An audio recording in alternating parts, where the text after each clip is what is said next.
हमारी एंकर कह रही थी कि वो दीपक जलाने की यहाँ ज़रूरत नहीं है, ये कार्यक्रम स्किप कर दिया जाए। तो हमने कहा क्यों?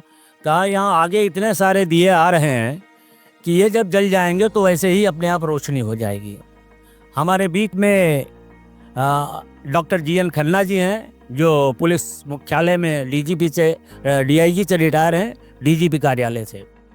हमारे बीच में शशि शेखर श्रीवास्तव जी हैं, आप चीफ फॉरेस्ट कंजर्वेटर आईएफएस रहे हैं। श्री हरिश्चंद्र जी हैं, जो विज्ञान के बड़े विद्वान मेधावी छात्र तो रहे ही हैं, एक्साइज डिपार्टमेंट में एडिशनल कमिश्नर रहे हैं और अभी भी यह बच्चों को पढ़ाते हैं।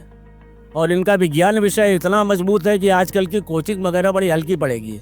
और हमने इनसे बार बार अनुरोध करते हैं कि विद्यालय में आके बच्चों को थोड़ा मार्गदर्शन कीजिए। हमारे बीच और बहुत सारे लोग हैं जिनका सबका अगर हम नाम लेंगे तो ये शाम ढल जाएगी, लेकिन हम उन सबका विद्यालय की तरफ से हृदय से स्वागत करते हैं। और डॉक्टर देवाशीष ने डॉक्टर बोरा साहब से अपना कनेक्शन जोड़ा, लेकिन ये त्रिवेणी में एक कोना छूट गया है। हमारे बीच में मौजूद है डॉक्टर दीप्ति गोपाल, जो पिछले 30 वर्षों से विद्यालय के बच्चों को निःशुल्क आकर के जब भी कोई ज़रूरत होती है उनकी चिकित्सा करती हैं, और हम लोग किसी को भेज दें तो उनका भी इलाज निःशुल्क करती हैं, तो वो भी मौजूद हैं। अभी हम ऐसे समाज सेवियों को हम लोग वैसे अपनी जो तुच्छ प्रयास है उसमें एक छोटा सा भेंट सम्मान देने का प्रयास करेंगे आप सभी गार्जियंस की तरफ से। और एक ख़ास चीज़ है कि यह क्षितिज कार्यक्रम नाम इसलिए रखा गया, शायद क्षितिज से आप सब लोग परिचित होंगे, वरना थोड़ा सा मिला दें आपको। ये सूरज थोड़ी देर बाद जब बिल्कुल डूब रहा होगा और जहाँ पर हमको ये लाल लाल सूर्य दिखता है उसी को क्षितिज कहते हैं। यानी जहाँ आकांक्षाएं, अपेक्षाएं और कामनाएं जहाँ पर मिलती हैं उसको क्षितिज या होराइजन कहते हैं। ये नाम इसी कल्पना के साथ रखा गया और उम्मीद है कि यहाँ पर भी आशाएं, आकांक्षाएं और कल्पनाएं मिलेंगी। बच्चों के बारे में देवाशीष ने बताया, बच्चे कमाल कर रहे हैं और हम जो नहीं सोच रहे हैं वो भी कर रहे हैं। जैसे डॉक्टर साहब, डॉक्टर बोरा की मौजूदगी में जब 4 बच्चों को कल सम्मान मिला तो हमें लगा कि 30 सालों की तपस्या आज सूरज की तरह उग गई है। हमने सबसे कम बच्चे भेजे थे और बहुत उम्मीद नहीं थी, क्योंकि शहर का हर मजबूत अच्छा विद्यालय, लगभग हमें लगता है 57 या 58 टॉप कॉलेजेस ने उसमें पार्टिसिपेट किया था। And I was not expecting कि ये हमारे बच्चे थोड़ा शायद पीछे रह जाए, लेकिन कमाल किया। ये 4 बच्चे, उनको अभी हम आपको दिखाएंगे, क्योंकि सफलता पाने वाले तो स्वयं में देवता होते हैं बच्चे।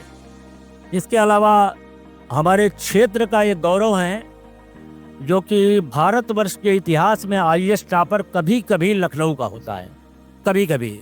हमारे ख्याल से इधर काफ़ी दिनों में कोई नहीं रहा है, लेकिन आपके इसी क्षेत्र का, इसी मोहल्ले का एक बच्चा एल्डिको सिटी जो बगल में है, जिसका बड़ा सा द्वार आप देखते हैं, वहीं पर पढ़ करके और 45 लाख रुपए का जॉब हिबा जेमटेक छोड़ करके आकर के तैयारी किया। पहली बार वो असफल रहे, दोबारा वो आधे सफल रहे, अगर हमें ठीक से याद है, तिबारा वो आईपीएस बने। और आईपीएस की ट्रेनिंग के दौरान ही जब उन्हें वर्दी पहन के किसी शहर में जाना था, एक दिन खबर आई कि वो आईएएस टॉप कर गए हैं। उनके वो माता पिता यहाँ मौजूद हैं। आदित्य तो अभी ट्रेनिंग कर रहे हैं महालवासा में, जो लाल बहादुर शास्त्री एकेडमी है, और वो माता पिता धन्य हैं जिन्होंने उनको बुला है। इसलिए भी इस बात को हम थोड़ा वजन दे के कह रहे हैं कि यहाँ बैठा हर माता पिता आदित्य का माता पिता बन सकता है। केवल उस तरह का डेडिकेशन चाहिए। डेडिकेशन ये था कि भाभी जी बताती थी कि वो खाना कभी कभी नहीं, नाश्ता नहीं करता था। आदित्य 2 बार विद्यालय में आ चुके हैं, बच्चों को एड्रेस करके उनको प्रेरित कर चुके हैं। माता जी ये कहती थी कि वो नाश्ता नहीं कर पाता था तो उसका वो जो ब्रेड होता था या पराठा, उसको लपेट के पकड़ाती थी, स्कूल वैन आती थी और उसमें खाते हुए वो विद्यालय तक जाता था। तो खाना छोड़ना पड़ता है और माता को भी तपस्या करनी पड़ती है, तब कोई आदित्य जन्म लेता है और देश के इतिहास में नाम बनाता है। हम आप सबसे अपील करेंगे, विद्यालय तो बहुतेरे हैं और हम सब विद्यालय के एक प्रहरी हैं, लेकिन प्रतिभा बच्चे में होती है और तपस्या माता पिता की होती है। पिताजी इनके बहुत सरल व्यक्ति हैं और हम अगर आप लोग करीब से देखना चाहें तो हम उनको यहाँ बुलाएं कि आप देख सकें कि वो माता पिता कैसे होते हैं। प्लीज़ आइए। जो आईएएस बेटा पैदा, आईएएस टॉपर बेटा पैदा करते हैं, और ये इकलौता बेटा है इनका। एक बहन है, वो भी कंपटीशन की तैयारी दिल्ली में कर रही हो, तो एक जोरदार तालियों के साथ इनका स्वागत करें और ध्यान से देख लें कि कल को इनकी जगह आप सबको लेनी है। ये कोई काम मुश्किल नहीं है जो इरादा पक्का रखे। धन्यवाद सर आने के लिए। और हम लोग के बड़े प्राचीन संबंध रहे और ज्ञान की दुनिया में घूमते रहना हम लोगों का शगल है। उसी शगल में एक ऐसे परिवार से भी हमारा संपर्क रहा।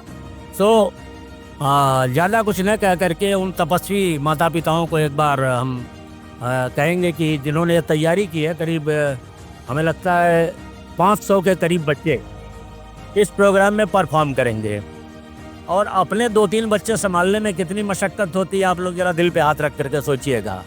पड़ोसी से महिलाएं यही कहती रहती हैं कि एकदम बच्चे सर खा जाते हैं, अब जाके तो पसीना छुड़ाने का टाइम मिला है। और ये 500 बच्चे जो आप परफॉर्म करेंगे, इनको तैयार करना, इनको बांधे रहना, अंदर वो तैयार होकर के खड़े हैं, तो उनके बीच में बहुत बड़ी बाधा नहीं बनेंगे। तो हम लोग थोड़ी देर बाद सुनेंगे अपने मुख्य अतिथि महोदय को, अपने अतिथियों को, और बहुत सारे पुरस्कार हैं। 15 ऐसी माता पिताओं को है जिनको कि सर्वश्रेष्ठ चुना गया है। मतलब इसका मतलब ये ना समझिएगा कि बाकी लोग श्रेष्ठ नहीं हैं। सर हर माता पिता अपने आप में कहते हैं parents are the best heroes and heroines of a children's life. तो ये बच्चे के लिए सबसे बड़े सलमान खान उसके पापा होते हैं, और सबसे बड़ी जो हीरोइन होती है वो उनकी मम्मी होती हैं। तो ये बच्चे यहाँ पे मौजूद हैं और वो देखना चाहते हैं यहाँ आके कि उनके पापा मम्मी उन्हें देख लें कि वो कुछ कर रहे हैं, और वो करेंगे, बहुत कमाल का करेंगे। यकीन मानिएगा कि ये तैयारी बिल्कुल अलग है, क्योंकि इसमें कई एक्सपर्ट्स ने कंट्रीब्यूट किया है, और वो सारे एक्सपर्ट्स अवैतनिक हैं। मतलब वो मित्रता बस आए हैं, दूरदर्शन के कलाकार हैं, आकाशवाणी के हैं, शहर के विभिन्न फील्ड के, जयपुर राजस्थान से भी आए हैं। तो हम अभी इस कार्यक्रम को आगे बढ़ाने के लिए अपने छोटे वाले एंकर को तो देखा। ये 2 बच्चे जो आए थे हमने थोड़ा रखा, समय कम है, ये बच्चे घंटों बोल सकते हैं ऐसे ही। गजब की मेमोरी है इनकी, सूर्यांश और वो। और इनको आज आप 5 पन्ने दे दीजिए कि बच्चों ये तुम्हें कल बोलना है सुबह, और सुन लीजिए ये बच्चे फर्राटे के साथ, हिंदी हो इंग्लिश हो, अभी संस्कृत में तो प्रयोग नहीं किया है, वो भी करेंगे, ये बच्चे कर लेंगे। आज एक चीज़ और कहते चलते चलते, आज इस देश के महामना अटल जी की 100वीं जयंती है। 100 साल पहले वो सितारा जन्मा था जिससे कि पूरा देश रोशन हुआ। उनकी जयंती पर भी एक विशेष कार्यक्रम रखा है, और हम लोग उसको भी आज सेलिब्रेट करेंगे, क्योंकि अटल न भूतो न भविष्यति वाले व्यक्तित्व थे। तो हम आगे का मंच देते हैं अपने यंग एंकर्स को।